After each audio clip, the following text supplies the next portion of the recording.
Good afternoon, members of the board, distinguished faculty, staff, family, friends, and the graduates of the class of 2015.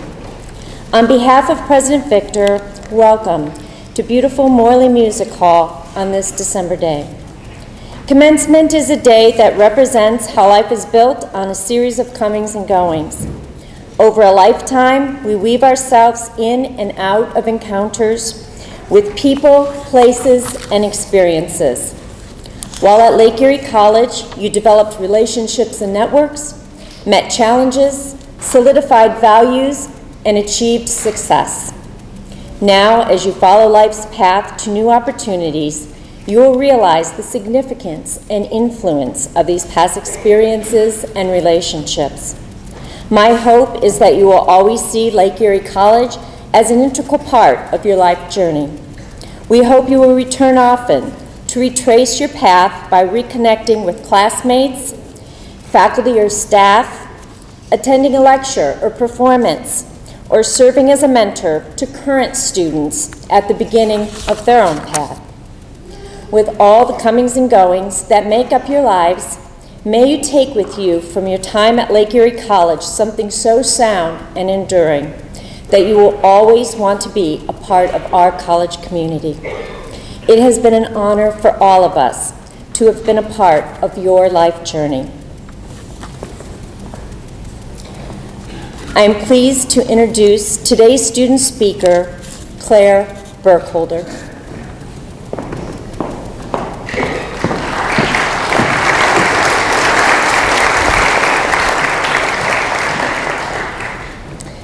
I could start by saying my choice of probably hundreds of proverbs or famous quotations, but I think I'll spare your ears of those, although a few may pop up occasionally as I intend to inspire us all. Even though we are all here to receive the same acknowledgement, we have traveled very different paths in order to arrive here.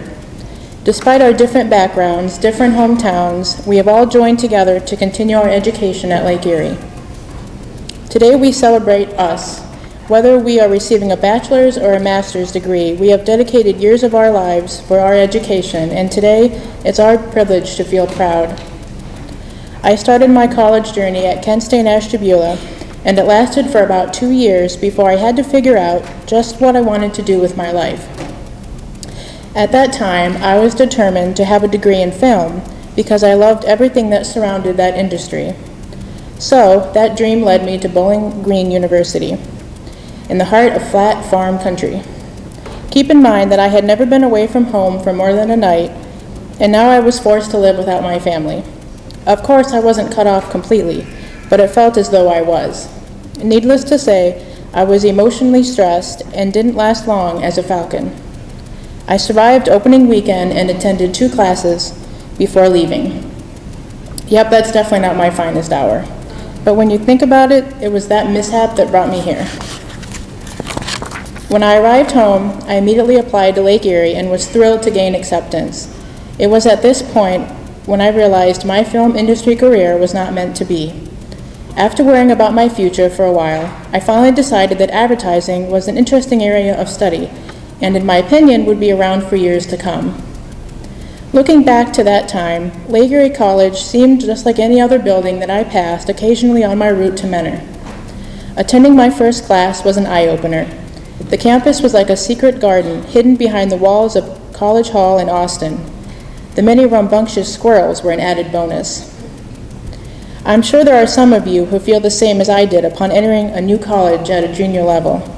I was required to take a few classes that contained mainly freshmen, and if I had forgotten how high school felt, I was rudely reminded. But that unfortunate experience faded away as I began to complete my upper division courses.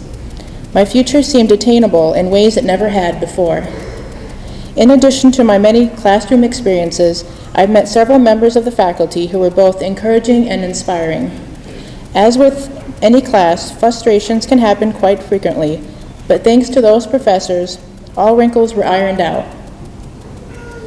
In my college career, I have met many different professors who each had their own teaching style, and of course, not everyone fit my learning style. But it seems that here I didn't have the same problems, maybe one or two, I was able to learn regardless of how the person taught. Maybe it simply means that the classes were helpful and the professors knew how to share their knowledge with me. While educators help develop our skills, they are not always the ones who teach us the valuable lessons in life. During my 2 years here, I have met some wonderful peers who have not only helped tremendously with school-related projects, but were always willing to help in life's everyday battles. Some of these inspirational people are not yet graduating, while others have already been here and gone. Nevertheless, I hope you know who you are and that I'm proud to have called you a friend. One of my many faults is a simple one. I don't believe in myself, and I'm constantly struggling to stand back up after I take a tumble. I have had several academic advisors over the course of my college career, and I have to say that most weren't very good at their job. This all changed when I arrived at Lake Erie. I didn't intend to mention any names, but I think she deserves some recognition. Dr. Mary Kay McManaman has been one of the rare individuals who helped me when I needed it most. In years to come, I'm sure I will always refer to her teachings and hopefully pass those same lessons on to others. At present, my plans for the future are undetermined. The only thing I'm truly sure of is the fact that my future is unknown. Yes, I do intend to search for a career job which may or may not be in my field, find health with exercise and moderate eating habits, but the rest is relatively in the dark. Like most of you, I find that I'm scared of this uncertainty, but should we be? Sure, we don't know the outcome, but does anyone? All we can do is to be optimistic and see the good in the world and others. Here comes that cliché quotation you have all been waiting for. Each day is a gift from God, that's why we call it the present.